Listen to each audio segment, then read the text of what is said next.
तहत ही नीट की परीक्षा हुई है। 5 मई को नीट की परीक्षा हुई थी, 4 जून को परिणाम घोषित हुए थे। 24 लाख उम्मीदवार परीक्षा में बैठे हुए थे। अभ्यर्थियों की तरफ से उठाए गए सवाल का जवाब उन्होंने दिया। यह देश दुनिया की सबसे बड़ी परीक्षा है। 720 में से 718 या 719 नंबर मिलने पर जो सवाल उठाए थे उसमें एनटीए ने कहा कि परीक्षा पूरी तरह से पारदर्शी है, कोई पेपर लीक हुआ ही नहीं कभी। तो एनटीए की तरफ से यह प्रेस कॉन्फ्रेंस हुई थी जिसमें इस बात की जानकारी दी गई और यह कहा गया कि कभी कोई पेपर लीक हुआ ही नहीं और परीक्षा पूरी तरह से पारदर्शी थी। तो 4 जून को ये परिणाम जो थे वो घोषित हुए थे। 5 मई को परीक्षा थी, परिणाम पहले 14 जून को घोषित होने वाले थे, लेकिन ठीक 10 दिन पहले ये परिणाम घोषित कर दिए गए। और घोषित भी किस दिन किए गए? जिस दिन में लोकसभा चुनाव के लिए जो मतदान हुए थे उनके वोटों की गिनती हो रही थी। तो इस वक्त की बड़ी खबर, एनटीए ने जो प्रेस कॉन्फ्रेंस की उसमें उन्होंने ये साफ कहा कि कोई पेपर लीक हुआ ही नहीं और परीक्षा जो थी वो पूरी तरह से पारदर्शी थी। तो अभ्यर्थियों की तरफ से जो सवाल उठाए गए थे छात्रों की तरफ से, उसका जवाब एनटीए की तरफ से दिया गया। परीक्षा पूरी तरह से पारदर्शी। एनटीए में ग्रेस सिस्टम में क्या गड़बड़ी हुई थी इसको लेकर लेकिन सवाल छात्रों के मन में अभी भी बना हुआ है। भले ही जवाब दिया गया हो, एनटीए के माध्यम से यह कहा गया हो कि हम एक कमेटी का भी गठन करेंगे।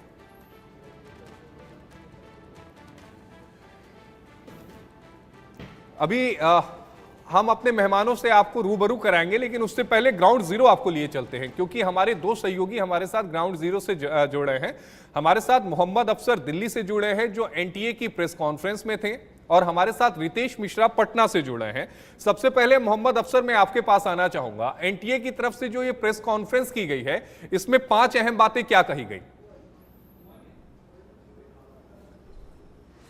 आशीष, इस प्रेस कॉन्फ्रेंस का मेन मोटिव ये बताना था कि सब कुछ नियम के तहत हुआ है, कुछ भी गड़बड़ी नहीं हुई है।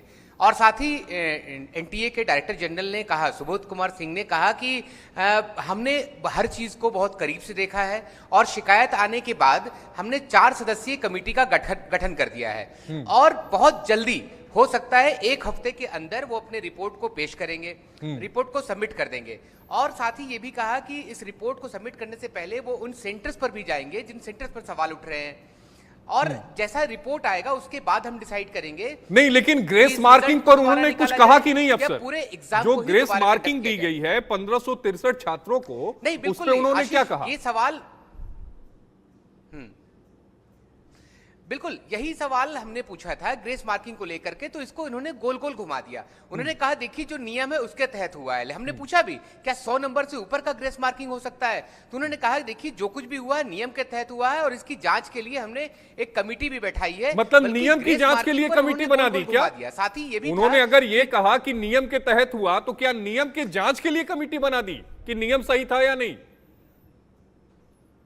नहीं, बिल्कुल उन्होंने सेंटर की बात पर इस सवाल को घुमा दिया। उन्होंने कहा कि सेंटर पर हमारे लोग जाएंगे, जिन सेंटर्स की बात हो रही है, 4 सेंटर थे। मैं बता देता हूं दर्शकों को, 4 सेंटर थे, दिल्ली, हरियाणा, पंजाब और छत्तीसगढ़, जहां पर यह ग्रेस मार्किंग दी गई है 1563 छात्रों को। सवाल यह उठता है कि अगर एक सेंटर में 400 छात्र थे, अगर यह भी मान लिया जाए कि देरी के आधार पर ग्रेस मार्किंग दी गई है तो उसका पैमाना क्या था? 1563 ही क्यों? बिल्कुल ये बड़ा सवाल है। और उन्होंने सीधा कहा कि तकरीबन 1600 बच्चों का मामला नहीं है, हमारे लिए सभी बच्चे बराबर है। और साथ ही ये कह दिया, बार बार वो यही इसी बात पर जोर दे रहे थे कि जो 4 सदस्यीय कमेटी हमने बनाई है वो अपनी रिपोर्ट 1 हफ्ते में पेश कर देंगे, उसके बाद ही हम आपको ज्यादा कुछ बता पाएंगे कि कैसे क्या हुआ।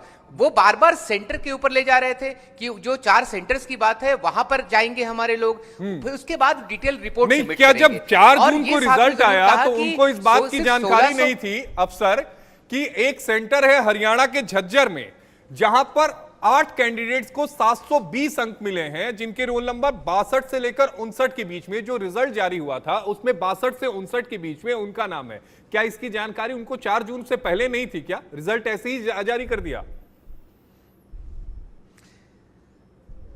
बिल्कुल। और साथ ही ये सवाल भी जब पूछा गया कि जब लास्ट डेट में जब उन्होंने 2 दिन का एक्सटेंशन दे दिया था भरने के लिए, तो ये भी क्या सोची समझी चीज थी?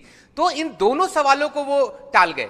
सिर्फ उन्होंने कहा कि डिटेल रिपोर्ट आने के बाद 1 हफ्ते के बाद हम फिर मिलेंगे। मतलब था कि उनके बातों में कुछ भी क्लैरिटी नहीं थी। वो सिर्फ ये बताने के लिए आए थे कि हमने 4 सदस्यीय कमेटी बना दी है जो 1 हफ्ते में रिपोर्ट सबमिट कर या देगी, वो ये उसके बाद कहे हम अफसर दोबारा कि वो आपसे देश के मिलेंगे। सामने सिर्फ शक्ल इतना बोल दिखाने आए करके थे कि सभी नहीं जी, सवालों हम को आपके गोल-गोल करके ग्रीवांसेस चले को गए। एड्रेस कर रहे हैं, आप परेशान मत होइए, आप कोर्ट में याचिका मत दाखिल करिए। हमारे साथ रितेश भी जुड़े हुए हैं।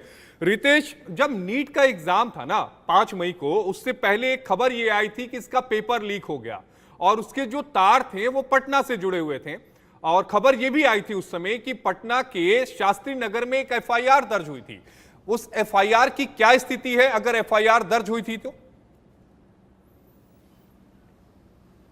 अब बिल्कुल सही कहा आपने, इसके तार पटना से जुड़े थे और इंडिया न्यूज ही वो पहला चैनल था जब हमने सबसे पहले ब्रेक किया, क्योंकि कई संशय की स्थिति थी। वहां पर हमने जांच पड़ताल किया और जब जांच पड़ताल हमने की तो पाया कि ना सिर्फ बिहार बल्कि झारखंड से भी तार जुड़े हुए हैं। और झारखंड के हजारीबाग से भी कई जो अभ्यर्थी हैं जिन पर संदेह और सुबह था, उन्हें भी पुलिस ने हिरासत में लिया। पटना में कई सारे लोगों पर एफआईआर की गई, उसके बाद उन्हें अरेस्ट किया गया। लेकिन जैसे आपको याद होगा, थोड़ा समय लूंगा आशीष आजाद का, 2022 में ही किस तरीके से बिहार में बीपीएससी परीक्षा जो है वो लीक हो गई थी और बाद में क्या हुआ, कितने लोगों की नहीं, मैं आपको बता रहा हूं ना कि बीपीएससी परीक्षा जो लीक हुई थी, मैं आपको बता रहा हूं, चूंकि आपने जिक्र किया है, मैं उस पर नहीं जा रहा था, लेकिन आपने बीपीएससी परीक्षा का जिक्र किया तो उसमें एक लॉबी काम कर रही थी और एक बड़ा दिलचस्प उसमें पहलू था जो जांच के दौरान सामने आया था कि एक पिता और पुत्र की जोड़ी है। जो पुत्र है वो इस समय जेल की सलाखों के पीछे है और जो पिता है उसका नाम नीट की जो परीक्षा का पेपर लीक हुआ है उसमें सामने आ रहा है। ये पिता और पुत्र की जोड़ी कौन है? जिसका भाई राजनीतिक कनेक्शन है और ऐसा कनेक्शन है कि पुत्र भले ही जेल में हो, पिताजी पेपर लीक कर रहे हैं।